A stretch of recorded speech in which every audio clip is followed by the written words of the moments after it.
Hey, how's it going, guys? This is your boy Hazzed, and today on the Battle for Azeroth pre-patch, you guys have been asking me to make an Unholy DK PvP guide video, so we're going to go ahead and do that for you guys here today, and let's just go ahead and get into this. But it's alright, 'cause right now we're frozen. Wanna forget mistakes that helped me make. It's better to be broken than to break. So the first thing we got to go through with Unholy DK is obviously going to be talents. As for the level 56 category, I like using Infected Claws to give me a little bit more necrotic stacking on the target, since the majority of the time when I'm playing Unholy, I'm going to be doing it either in 3v3 situations or rated battleground situations, just because the pure strength of the overall cleave damage and the range the cleave damage can reach on Unholy DK, and the simple fact that if you are a DK and you're going to be getting focused generally a lot as a DK, because the majority of the time for rated BG teams, the caller of targets is going to be a DK. So that's usually why, people go after the DK first, generally an easy target to kill. As for Unholy, you'll still be able to apply quite a bit of ranged pressure and dot pressure, even though you're being pressured and you're forced to kind of push back the line of scrimmage, go away from the DPS a little bit so you don't get played and then killed. So that's kind of the multiple reasons why I'm enjoying Unholy DK in this current pre-patch. I do like Frost DKs for a little bit more burst damage on targets, but outside that burst window, Unholy DK definitely is stronger for overall damage and cleave damage inside BG situations. So for the level 56 talent, I said Infected Claws, so it'll give us a little bit more necrotic stacking to counter healers, because you're always going to be dealing with healers in 3s and of course rated BG situations, or you're going to be dealing with some kind of off heals, even if it is another DPS, which kind of brings us to the conclusion that one of our PvP talents is going to be Necrotic Strike, because 3,440 healing received by the target absorption is a lot of healing received, like a lot, especially when it starts stacking up. You throw out 3 of those just off of this original base damage and you're going to be pulling in like a 10,000 healing on a target, which you will be able to stack quite a bit more than that, especially using Unholy Frenzy in the level 100 talent category, because that increases your haste by 20%, which is going to allow you to stack a lot more necrotic strikes and burst on a target quite harder, because you can imagine as you're trying to kill a DPS or a healer, a lot of the other DPS in your group, especially if you're calling and focusing targets, is going to focus that target also. So your damage is going to be a little bit less important, and the healing absorption is going to be a lot more effective for slowly whittling someone down with necrotic strikes inside BG situations. It becomes very useful. So we'll go ahead and talk about the other level 100 Unholy DK talents while we're down here.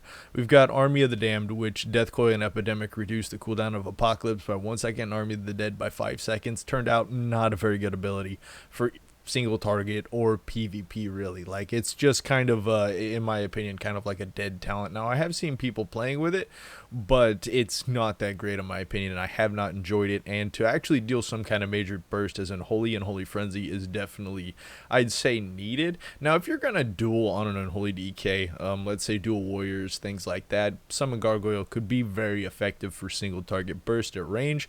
Kind of like up in the level 56 category, Clawing Shadows is also very effective for kiting and dealing damage at range pressure, and also amplifies your single target DPS a bit, replacing Scourge Strike with Clawing Shadows. But me personally, I enjoy the Infected Claws, so I can get a little bit more, again, necrotic strike stacking to get a kill through healer and of course DPS targets. As for the level 57 talents, we got Ebon Fever. It's what I'm speccing into, just so I can deal major dot damage to everyone in the vicinity, and also reduces the time of it by half, so I can spam outbreaks a little more and deal a little bit more AoE cleave pressure a lot faster. As for the other abilities, Unholy Blight is fairly good for dealing damage on a 45-second cooldown, but me personally, as Unholy, the reason I'm playing Unholy, if I wanted to play on something that has a 45-second cooldown, I'd just play Frost and run. And just use Pillar of Frost all the time. But Unholy Blight is good for stacking a lot of dot damage, but in overall damage, I think it falls fairly behind Ebon Fever, since Ebon Fever in your Virtuant Plague is going to be some of your highest damage within the entire battleground, especially if there's 10 targets. As for the level 57 talent, the other one, we got Bursting Swords. Bursting Swords is a fairly good target, especially for PvE multi target damaging for AoE. I think it can proc close to 10k currently on pre-patch on multiple targets, which is really strong. If there's more targets, it can probably go much higher. But as for PvP, as we know, not everyone's going to be standing around each other, and everyone's going to be spread out quite a bit more. So that's why your dot damage ends up effectively being a lot more effective than running bursting swords, which I do enjoy running bursting swords for PvE situations. But meh. For PvP, really, I tried it out quite a bit and did not enjoy it nearly as much as running the dot spec. As for the level 58 talents, we're going to be running Asphyxiate. Obviously, having another stun outside of your ghoul is going to be very effective. 2 stuns, potentially 2 interrupts. It just kind of snowballs at that point with Asphyxiate, and Unholy DKs mechanically end up being really strong with 2 interrupts and 2 stuns. As for the level 60 talents, now this one's fairly interchangeable, and I've noticed a lot of people switching between the two and kind of talking about stuff that they like. They're either running for PvP Soul Reaper or they're running Pestilent Pulses. Now, in my opinion, I like running Pestilent just for the simple fact that it's overtime damage. You're going to be able to get it at 10 seconds. You're going to be able to get it at 20 seconds. You're going to be able to get it 30 seconds, something along those lines of proccage. Now, as for an ability like Soul Reaper, it has a 45-second cooldown, does grant you a little bit of extra damage after 8 seconds, but to get the actual haste effect for 8 seconds, it needs to kill a target. Now, in PvP situations, usually if you have to use something like this to kill a target, which it's really not hitting that hard and comparable to other executes, kind of like Frosty K's Icy Chains, definitely hits quite a bit harder than Soul Reaper does in PvP situations. But generally, if you get a kill using something like Soul Reaper, the team fight or the large fight is going to be over. If it's not good, chain up that haste and go for another nuke. But in other reasons, I just feel like Pestilent Pulses is going to help at least my play style in the long run, for damage over time, really against team fight versus team fight, a little bit more than Soul Reaper would. As for the level 75 talents, we got Death Pact, which is the self-heal, and of course the counter burst for Unholy DKs and Frost DKs. In Battle for Azeroth, which ends up being really well, and of course we really don't need extra mobility as an Unholy DK, since the majority of our damage is going to be dot damage and range pressure anyways, and it just feels like Death Pact is going to end up being a lot better. Now, I could also see Wraithwalk actually in RBG situations being able to counter people focusing you and getting out of the actual combat. But overall, I would definitely stick with Death Pact. I just feel like it's overall the better talent choice to play. As for the level 90 talents, now this one for PvP, you could get a little bit more necrotic stacking and burst off of Pestilence, but keep in mind, for that to be effective, they have to stand in your D&D, and this is PvP. Getting people to stand in your D&D generally isn't the easiest thing to do in a world, unless it's something like Temple of Ka Mogu, where they just surround a flag, or Warsong, things along that line. But generally, I like taking Epidemic because I feel like it's a more versatile talent. You can multi-dot target, spam that as your LOSing, use your runic power on that if you don't have to self-heal and things like that. And also in Temple of Ka Mogu, you can throw out your dots on a target, fight another target, spam Epidemic, hit the orbs in the middle with Epidemics while you're standing outside fighting something else. Ends up being fairly strong, and that's one of the reasons I really enjoy using this talent. Also, it's a fairly good, at least for multi-targets inside Battlegrounds, it's a fairly good DPS gain to use Epidemic as a filler in between either necrotic stacking or hitting your Scourge Strikes or Clawing Shadows to burst on a target. Ends up working out fairly well instead of using Death Coils. And of course, if you're running Death Coils and you really wanted to get Death Coil damage, you could run Harbinger of Doom. And instead of Epidemic, you could go something like Pestilence to get a little bit more AoE pressure. But we did talk about the level 100 talents. We know that Unholy Frenzy is a lot of burst. It's very strong, especially when it comes to necrotic stacking.